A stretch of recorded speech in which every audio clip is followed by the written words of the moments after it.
बच्ची जो है वो सबसे गरीब और पिछड़े वर्ग की बच्ची है, सिर्फ इसीलिए। तो आप इस बात को मानते हैं कि ये वंचित समाज से आ रही थी इसलिए ऐसा हुआ? कैसे खबर नहीं पहुंची होगी पुलिस के पास?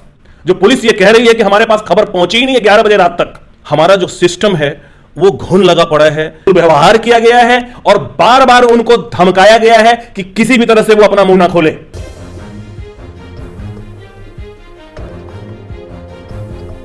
जो बहुजन बच्ची के साथ हुआ वो किसी भी जाति धर्म या जाति वर्ग के लोग के साथ नहीं होना चाहिए। इसी मुद्दे को बारीकी से समझने के लिए जितेंद्र कुमार झा हैं जो इस केस को पटियाला हाउस कोर्ट में देख रहे हैं। इस पर हम बारीकी से बात करेंगे, सिलसिलेवार तरीके से समझेंगे कि कानूनी जो पहलू हो रहा है उसमें क्या कुछ जो है सामने निकलने वाला है। सर बहुत बहुत शुक्रिया नेशनल इंटरनेट से बात करने के लिए। नमस्कार, मैं लेंस की शक्ति को सलाम करता हूं। निर्भया के केस में भी निर्भया के पेरेंट्स को रिप्रेजेंट करने का सौभाग्य मुझे प्राप्त हुआ था और मुझे एहसास है लेंस की शक्ति का जो आप लोगों के पास है। इससे ही जन भावना बनती है, अदरवाइज हमारा जो सिस्टम है वो घुन लगा पड़ा है। कोई भी आदमी काम करने को तैयार लगता है कि नजर ही नहीं आ रहा है। इसीलिए आप लोगों से इस केस में, जो कि हमारे देश के सबसे नीचे तबके का, इससे गरीब और रिचड कंडीशन में हम किसी और व्यक्ति के होने की कल्पना नहीं कर सकते, वैसे तबके को बिलोंग करने वाले के बच्ची के साथ जिस तरह का दुर्व्यवहार हुआ है, और बच्ची जो 9 साल की बच्ची थी वो चली गई, उसके बाद इस गरीब मां बाप के साथ जो दुर्व्यवहार हमारे प्रशासन ने किया है, निश्चित रूप से इनके खिलाफ जितनी भी सख्त कार्रवाई की जाए कम है। यह शायद उन दरिंदों से कम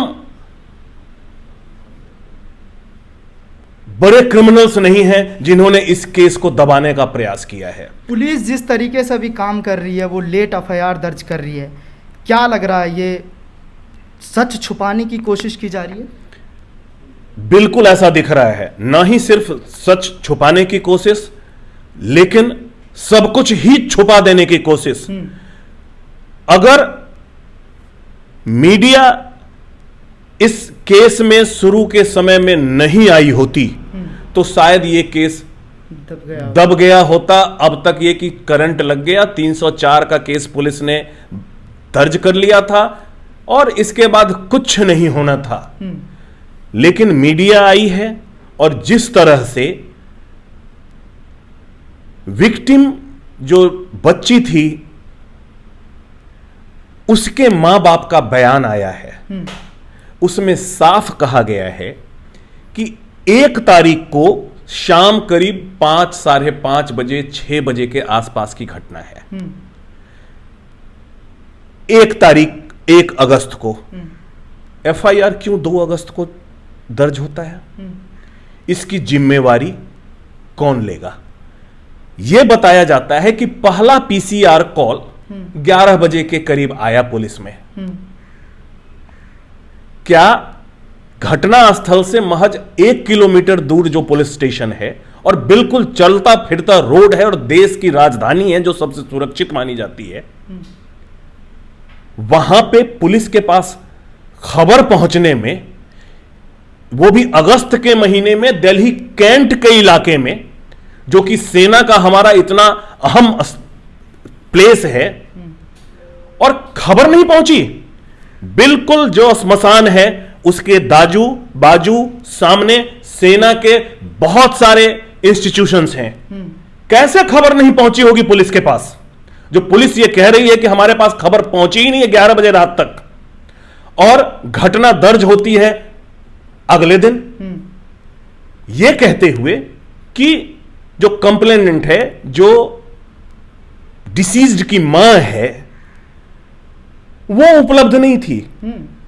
पुलिस ने, जो मेरे को उसकी मां ने बताया है कि उसको और उसके पति को लगातार थाने में बंद रखा, उसके साथ दुर्व्यवहार किया गया है और बार बार उनको धमकाया गया है कि किसी भी तरह से वो अपना मुंह ना खोले। यह पुलिस स्टेशन के अंदर की घटना है और निश्चित रूप से मैं रिक्वेस्ट करूंगा आपके माध्यम से, मीडिया के माध्यम से, कि पुलिस स्टेशन का जो सीसीटीवी फुटेज है उसको प्रिजर्व किया जाए इमीडिएटली, और उस पे जो है न्यायिक जांच बिठाई जाए कि किस तरह से पूरे केस को पुलिस वालों ने दबाने की कोशिश की है, सिर्फ इसीलिए कि बच्ची जो है वो सबसे गरीब और पिछड़े वर्ग की बच्ची है, सिर्फ इसीलिए। निश्चित रूप से जो एक्यूज्ड हैं वो भी कोई बहुत धनी या एफ्लुएंशियल लोग नहीं हैं, लेकिन चूंकि विक्टिम जो है वो बिल्कुल ही नीचे के दर्जे के लोग हैं, इसीलिए इस केस को हर तरह से दबाने की कोशिश की गई। तो आप इस बात को मानते हैं कि ये वंचित समाज से आ रही थी इसलिए ऐसा हुआ? मैं वंचित समाज का जो मेरे लिए डिफिनीशन है ना, वो किसी भी कास्ट, क्रीड और रिलीजन से नहीं है। वंचित वर्ग जो है वो कहीं भी होता है, किसी भी कास्ट में, किसी भी रिलीजन में, किसी भी धर्म से। इसीलिए जिसके पास कुछ है ही नहीं, जो रैग पिकर्स है, भीख मांग कर जो है अपना और बच्चों का पालन करते हैं। पीर बाबा की मजार पे जो है अगर कोई चढ़ावा मिल जाता है उससे अपना गुजारा कर रहे हैं। न रहने को घर है, न सोने को बिस्तर है। शायद स्मशान में जो कपड़े होते हैं वो चुनते हैं, और वो शायद किसी बर्तन वाले, फेरी वाले से बदल के कुछ बर्तन लेते हैं, फिर वो बर्तन बेचते हैं। मतलब कैन वी इमेजिन कि कितनी ही भयावह जो पराकाष्ठा हो सकती है वो है इस तरह की। लेकिन उस मां में जो मैंने जज्बा देखा है कि उसे अपने बच्ची के लिए, न्याय के लिए मैंने जज्बा देखा। जब मैं उनके पास पहुंचा हूं, जब निर्भया की मां आशा जी और पिता बद्री जी उनके पास पहुंचे और उन्होंने मुझे कहा कि नहीं, आपको इस केस को टेकअप करना चाहिए, इसको न्याय, क्योंकि इसको न्याय की भूख है। और जब हमारे समाज के सबसे नीचे तबके के लोगों को हमारे न्याय व्यवस्था में, हमारी जो एग्जीक्यूटिव है उस व्यवस्था में भरोसा जग जाएगा ना, हमारे देश का कल्याण तभी हो सकता है। अगर सबसे नीचे के वर्ग को हम न्याय से वंचित कर देंगे ना, तो हमारा समाज कभी भी तरक्की नहीं कर सकता है। और शायद इसी कारण से, इसी जज्बे को सलाम करते हुए, उसके मां बाप के जज्बे को सलाम करते हुए मैंने कहा कि नहीं, मैं इस केस में जो भी मुझसे बन पड़ेगा, जो भी मुझसे मदद बन पड़ेगी, कानूनी मदद, मैं करूंगा। और तो इस कारण हम लोगों ने इस केस को टेकअप किया है। इसके लिए कुछ चार्ज कर रहे हैं उनको, या फ्री में आप ये कर रहे हैं? साहब ऐसी बात करके हमें शर्मिंदा ना करें। मैंने निर्भया के केस में भी 1 पैसा बिना लिए ही ये केस किया था, और सुप्रीम कोर्ट तक में इसकी पूर्णता होती हुई थी। इन केसों में पैसा आप ले लोगे क्या? बिल्कुल नहीं। ये जो रेचेड कंडीशन है, आप न्याय के लिए लड़ रहे हो, इन कंडीशन में अगर हमारे देश के लोगों को, मां बहन बेटी को, अगर मैं सुरक्षा की भावना 1% भी और बढ़ा सकूं, मेरे लिए यही फीस है। बहुत बड़ी चीज कह रहे हैं। दूसरी पहलू को मैं आपसे समझना चाहूंगा। 2 तारीख को एफआईआर दर्ज होता है, उसमें भी न रेप के जो धारा लगते हैं वो लगा है, न हत्या का लगा है। क्या वजह हो सकती है? शुरू में ही मैंने कहा कि जिस तरह से केस को हशअप करने की कोशिश हुई है, केस को रफा दफा करने की कोशिश हुई है, और सिर्फ इसीलिए ये हैव्स और हैव्स नॉट की लड़ाई है। ये मार्क्स के क्रांति की बात मैं नहीं कर रहा, लेकिन हकीकत में यही है कि जो ये सत्ता वर्ग है, एक समाज है, उन लोगों ने एक कॉकस बना लिया है जो कि आम लोग हैं उनके खिलाफ। और किस तरह से एक जो सबसे गरीब तबके का आदमी है, उसकी बेटी मर गई, उसके बेटी का बलात्कार हो गया, उसके बेटी के बिना अनुमति के जबरदस्ती जलती हुई चिता में डाल दिया गया, और कहा जाता है कि 20,000 रुपए ले लो। पुलिस एफआईआर दर्ज नहीं करती। ये 20,000 की बात कौन कर रहे थे? इसके बारे में बताइए थोड़ा सा। जो डिसीज्ड की मां है, उनको एक्यूज्ड पर्सन्स ने कहा कि ये 20,000 रुपए हम तुमको कल सुबह देंगे। ये पुलिस का भी वर्जन है और पीड़िता का भी वर्जन है, और तुमको इसमें केस में नहीं आगे बढ़ना है, नहीं तो पुलिस जो है वो तुम्हें परेशान करेगी, तुम्हारे बच्ची का जो है वो होगा काट पाट होगा और सारे अंग निकाल लिए जाएंगे और तुम्हारे बच्चे की मिट्टी भी जो है आग में समर्पित नहीं हो पाएगी। शायद ये भी माना गया, ये कहती रही कि नहीं अभी 9 साल की बच्ची है, इस हम लोगों में अभी जलाया नहीं जाता है, इसको मिट्टी में दबाने की प्रथा है। बट डिस्पाइट दिस जबरदस्ती उस 9 साल की नाबालिग बच्ची को आग के हवाले कर दिया गया, जलती चिता में डाल दिया गया।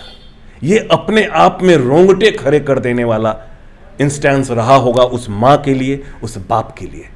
लेकिन कहा जा रहा है करंट लगने से मौत हुई है, इस बात में कितनी सच्चाई है?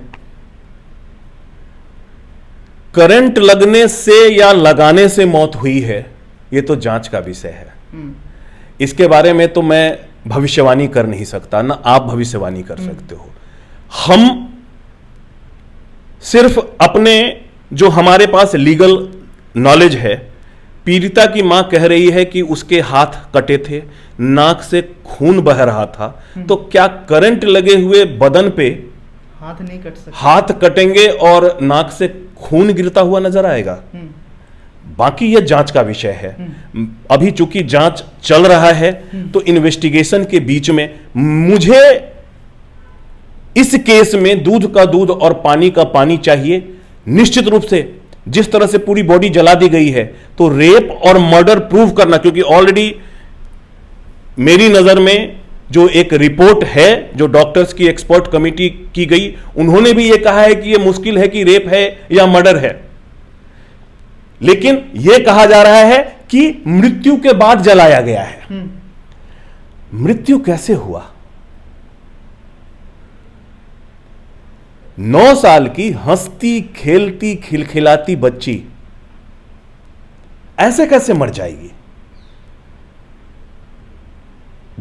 जिसको रोज पता है कि वहां से कूलर से पानी मिलता है, वो उस कूलर में, मेरे को जहां तक पता है कि अल्टरनेट करंट से अगर लगता भी है तो आपको वो दूर फेंकता है। कोई उसमें करंट लग के जल के मर कैसे जाएगा? ये अपने आप में अविश्वसनीय है मेरे नॉलेज के हिसाब से। लेकिन मैं अभी भी इन्वेस्टिगेशन में, साइंटिफिक इन्वेस्टिगेशन में हमारा पूरा विश्वास है। मैं चाहूंगा कि इन्वेस्टिगेशन ऐसा हो कि जो हमारे समाज का सबसे निचला तबका है उसको भी हमारे न्याय व्यवस्था में, हमारे न्याय प्रणाली में विश्वास जो है कायम रहे, और यही लोकतंत्र की जीत है। आखिर में चलते चलते एक सवाल, क्योंकि हमने निर्भया कांड देखा है, इंसाफ मिलने में कई वर्षों लग जाते हैं। आपको लग रहा है कोई ऐसे कानून बनना चाहिए जिससे कठोर से कठोर सजा मिलनी चाहिए?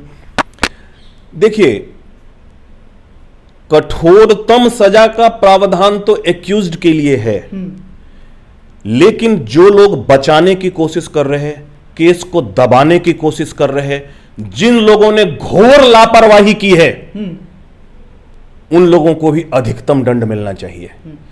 क्योंकि इस चीज की व्यवस्था नहीं है, इसीलिए आप बहुत कम पाएंगे कि इन्वेस्टिगेशन में खामियों के बावजूद भी पुलिस वाले प्रमोशन पाते हैं। कोई भी ऐसा पैमाना नहीं है जिसमें जनता को पता लगे कि इस आदमी ने, इस इन्वेस्टिगेटिंग ऑफिसर ने ये इन्वेस्टिगेशन में इस तरह की खामियां रखी और उसको इस तरह की सजा दी गई। आप एक केस बता दीजिए, आप पत्रकारिता इतने सालों से कर रहे हैं, एक केस मैंने नहीं सुना है, आप बता दें मुझे। हां, निश्चित रूप से कुछ केस जिसमें 200 रुपए लेते हुए, 2000 रुपए लेते हुए पुलिस वाले पकड़े जाते हैं और उसमें कुछ सजाएं मैंने पीसी एक्ट में देखी हैं, यह मजाक है अपने आप में। लेकिन इस तरह से जघन्यतम अपराधों को छुपाने में जिस तरह से पुलिस की भूमिका रही है, इसमें पुलिस वालों को सख्त से सख्त सजा मिले, जिससे कि एक पूरे रैंक्स एंड फाइल में एक मैसेज जाए, नो मोर। इस तरह की चीजें अब ना हो, लोगों को न्याय व्यवस्था में उसकी आस्था बढ़े, न्याय व्यवस्था में लोगों का विश्वास बढ़े। पुलिस की वर्दी, जो नए पुलिस कमिश्नर आए हैं उनके बारे में जितना मैंने सुन रखा है कि शायद निश्चित रूप से इस केस में उनके काल में हमें न्याय मिलेगा और जो पुलिसकर्मी इसमें गलत पाए जाएंगे उनको सख्त से सख्त सजा मिलेगी। मेरी सरकार से अपील है और पुलिस कमिश्नर से अपील है कि वो इस मसले को निश्चित रूप से देखें और अगर कोई भी पुलिसकर्मी इसमें लापरवाही और जानबूझ के गलती करता हुआ पाया जाता है तो उसको एक्सेप्शनल सजा मिले और लोगों को बताया जाए कि उसको यह सजा मिली है। तभी आम लोगों का विश्वास जो है न्याय में, पुलिस में जमेगा। चलिए, बहुत शुक्रिया हमसे बात करने के लिए, आपने मुझे महत्वपूर्ण समय दिया। ये वीडियो अगर आपको पसंद आया हो तो इसे लाइक करें, कमेंट करें, शेयर करें और हाँ, हमारे चैनल को सब्सक्राइब करना ना भूलें ताकि देश विदेश से जुड़ी खबरें आप मिस ना करें, क्योंकि कोरोना काल में 2 गज दूरी, मास्क है जरूरी। नमस्कार।